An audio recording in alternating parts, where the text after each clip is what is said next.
प्रधानमंत्री जी चुनाव के टाइम में बड़ी बड़ी बातें करते हैं। 10 बरस में पीओके कह रहे हैं, चाइना के बॉर्डर पे सच नहीं बोल रहे हैं। इस प्रधानमंत्री जी का क्या भरोसा? ये तो जा रहे हैं। क्या किया आपने? पंजाब के किसानों को लाठियां बरसाई हैं, गोलियां चलवाई हैं, उसका हिसाब दीजिए। क्या गुनाह था उनका? विरोध ही तो कर रहे थे, लेकिन विरोध आपको पसंद नहीं आता। एको हम द्वितीयो नास्ति, ये मिजाज है आपका प्रधानमंत्री जी। चुनाव के समय आप क्या सब बोलने लगते हैं? टोटी खोल लेगा, बिजली काट देगा, भैंस ले जाएगा। ये प्रधानमंत्री जी की जुबान है। दुनिया में किसी को सुना है? किसी देश में चुनाव में वहां का बड़ा नेता ये बोल रहा टोटी खोल लेगा, बिजली काट देगा, भैंस ले जाएगा? प्रधानमंत्री जी आपकी बातें हल्की हो रही हैं।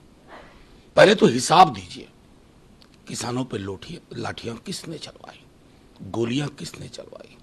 उतने किसानों की शहादत से आपको फर्क क्यों नहीं पड़ा? इसका मूल्यांकन करिए, स्वमूल्यांकन करिए, जिसे कहते हैं सेल्फ इवैल्यूएशन। फिर आपको दूध का दूध, पानी का पानी नजर आए।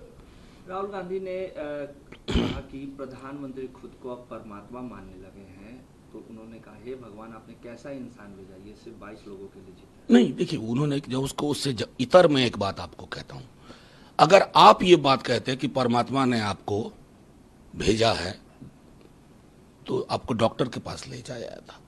साइकोलॉजी में, मनोविज्ञान में एक चीज होती है डिल्यूजन ऑफ ग्रैंडियोर। ये डिल्यूजन ऑफ ग्रैंडियोर फिनोमेना है। प्रधानमंत्री जी के अंदर ये घर क्यों कर गया है, ये चिंता का विषय होना चाहिए। अरविंद केजरीवाल ने कहा है कि अब मेरे माता पिता से दूर रहिए, मेरी लड़ाई आपसे है। लगातार अरविंद केजरीवाल नहीं, माता पिता ये हर जगह ये हो रहा है। अरविंद जी के साथ हो रहा है। हेमंत जी जेल में क्यों है? कल्पना जी जो घर में बंधी हुई थी, उनको बाहर आना पड़ा क्योंकि आदिवासी अस्मिता का सवाल है। तो आपने तो एक ऐसी गोटी बिछाई थी कि विपक्ष का कोई व्यक्ति कैंपेन ना कर सके। ये कौन सा मुल्क बना रहे हैं? वो कोरिया वाला मॉडल है क्या? किम जोंग वाला या पुतिन वाला मॉडल? ये मॉडल हिंदुस्तान का मॉडल नहीं हो सकता। उसी संदर्भ में अरविंद जी कह रहे हैं। मल्लिकार्जुन खड़गे ने कहा है कि 10 सालों में एक संयुक्त और स्थिर सरकार बनेगी इंडिया अलायंस की। 10 सालों संयुक्त भी बनेगी, स्थिर भी बनेगी। बेहतर प्रधानमंत्री होगा जो लोगों की थाली, उनके सुख दुख, उनके रोजगार की बात करेगा, जो आसमानी मुद्दों की बात नहीं करेगा। हकीकत में क्या लोगों को चाहिए उसकी बात करेगा। और इस देश को आज की डेट में मलहम की जरूरत है, जख्म पे नमक छिड़कने की जरूरत नहीं है। ये नमक छिड़कने वाले लोग हैं, आग लगाने वाले लोग हैं। ये अग्निशामक की राजनीति नहीं करते हैं। विपक्ष अग्निशामक की राजनीति करता है। ये बड़ा फर्क है। हम नौकरी की बात करते हैं, वो टोटी ले जाएगा, बिजली काट देगा, भैंस खोल ले जाएगा। बताइए कहीं तुलना है? हम क्या कह रहे हैं, वो क्या कह रहे हैं? ताज्जुब होता है। तेजस्वी ने रोजगार की बात की है और उन्होंने कहा है कि हमारी सरकार आएगी तो हम रोजगार देंगे, हमें वोट दें। ये तेजस्वी जी को अब कहने की भी जरूरत नहीं है। मैं बता रहा हूं, मैं जहां जहां जा रहा हूं ये किताब चल रही है, 24 के 24 वचन। ये क्यों हुआ? 17 वर्षों में तो नहीं हुआ था। जिन 17 महीनों में हमारे माननीय मुख्यमंत्री जी स्व विवेक से निर्णय लेते थे, वो हमारे पास आए थे कि हमारी पार्टी को बीजेपी वाला सब तोड़ रहा है।